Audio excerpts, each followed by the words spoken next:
Bismillahirrahmanirrahim. Assalamualaikum warahmatullahi wabarakatuh. Halo teman-teman semuanya. Kembali lagi bersama saya di channel Diners.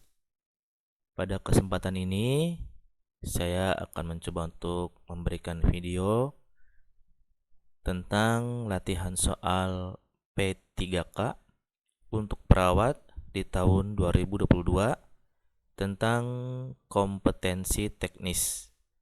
Karena di P3K ini ada beberapa kompetensi ya. Di antaranya adalah kompetensi teknis, kompetensi manajerial, kompetensi sosiokultural, dan wawancara.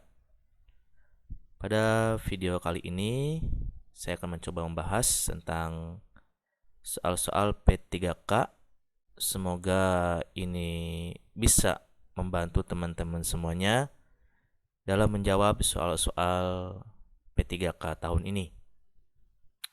Oke, langsung saja kita ke soal pertama. Untuk soal pertama, yaitu pasien anak dirawat di ruang mawar dengan diagnosa asma bronhial.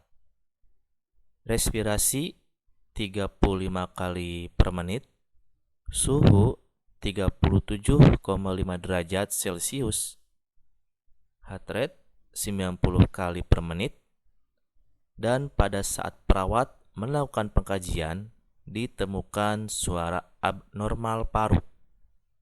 Suara apakah yang terdengar? Pilihannya ada A. Ronhi, B. Wheezing, C. Lup-dup, D. Snoring, dan E. Vesikuler.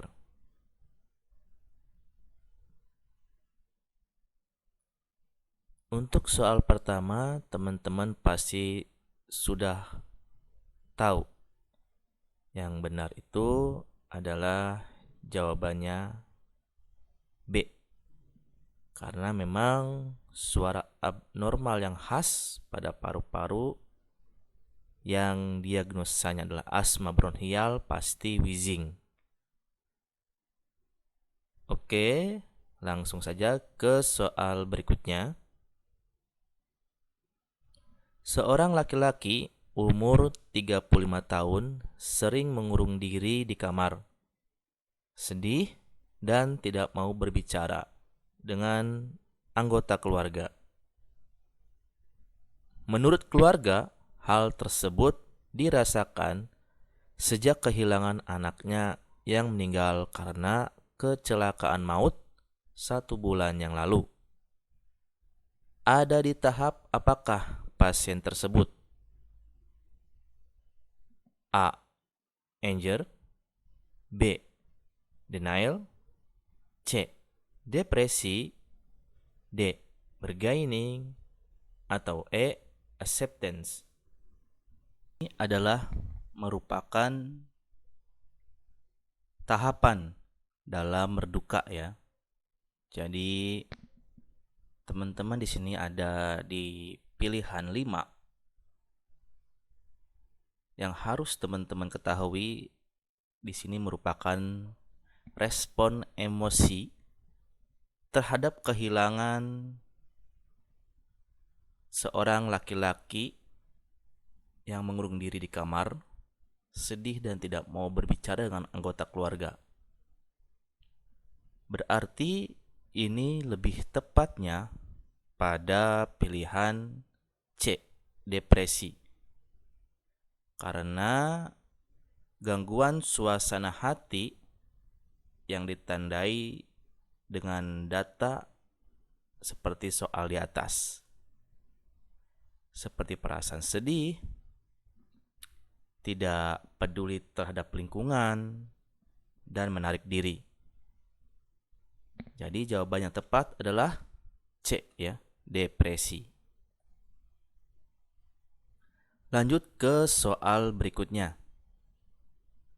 Seorang perempuan umur 45 tahun datang ke IGD dengan keluhan sesak napas, tensi darah 120/70, respirasi 35 kali per menit, nadi 125 kali per menit, saturasi 96%, dan pasien ada riwayat asma.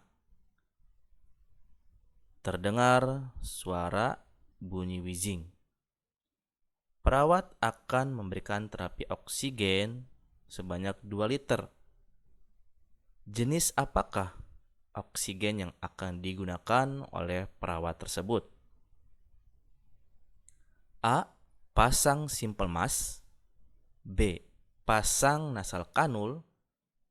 C. Pasang non-rebreathing mask. D. Pasang OPA.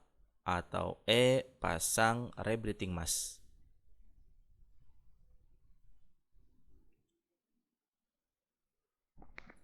Oke, langsung kita bahas saja. Jika saturasinya itu 95-100, itu menggunakan nasal kanul dengan aliran maksimal itu 0-6 liter. Jika saturasinya 90-95, menggunakan simple mask, alirannya 6-10 liter. Dan jika saturasinya 85-90, itu NRM atau non-rebreathing mask 10-15 liter. Jadi sudah dipastikan karena ini menggunakan oksigen 2 liter dan saturasinya adalah 96%, menggunakan nasal kanul, atau jawabannya yang tepat adalah B. Oke, langsung saja kita ke soal berikutnya. Tuan M, usia 40 tahun, telah menjalani operasi appendiktomi 2 hari yang lalu. Saat melakukan perawatan luka, ditemukan luka operasi kering dan bersih. Apa tujuan dari perawatan luka pada Tuan M? A.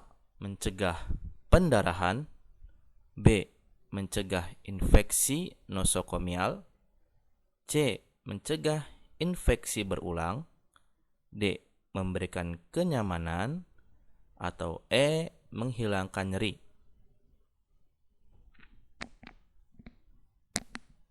Jadi si pasien ini masih berada di lingkungan rumah sakit. Tentunya tujuan dari perawatan luka setelah menjalani operasi yang lebih tepat adalah ke arah infeksi nosokomial yang dapat dicegah.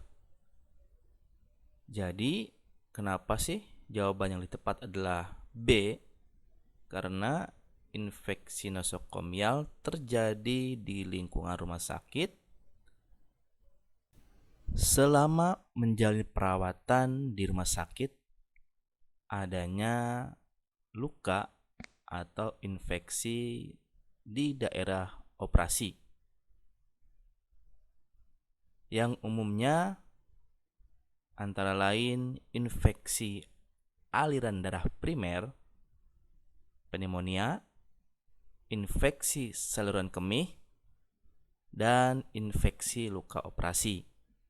Jadi lebih tepatnya di soal nomor 4 ini adalah B, mencegah infeksi nosokomial. Lanjut ke soal nomor 5.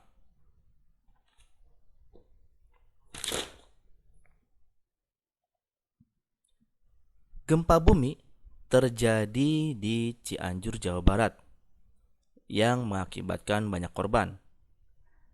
Anda adalah seorang perawat yang sedang bertugas di sebuah puskesmas dan melihat ada beberapa korban. Dan Anda langsung melakukan triase pada saat itu.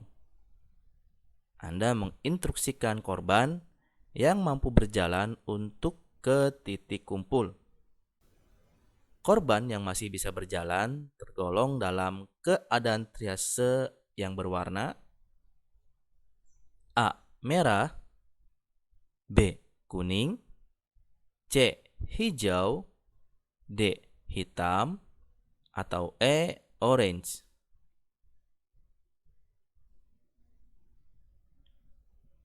Biasanya soal ini ada di soal kegawat dauratan. Dan pastinya teman-teman sudah tahu bahwa label hijau adalah jawaban yang tepat untuk soal ini.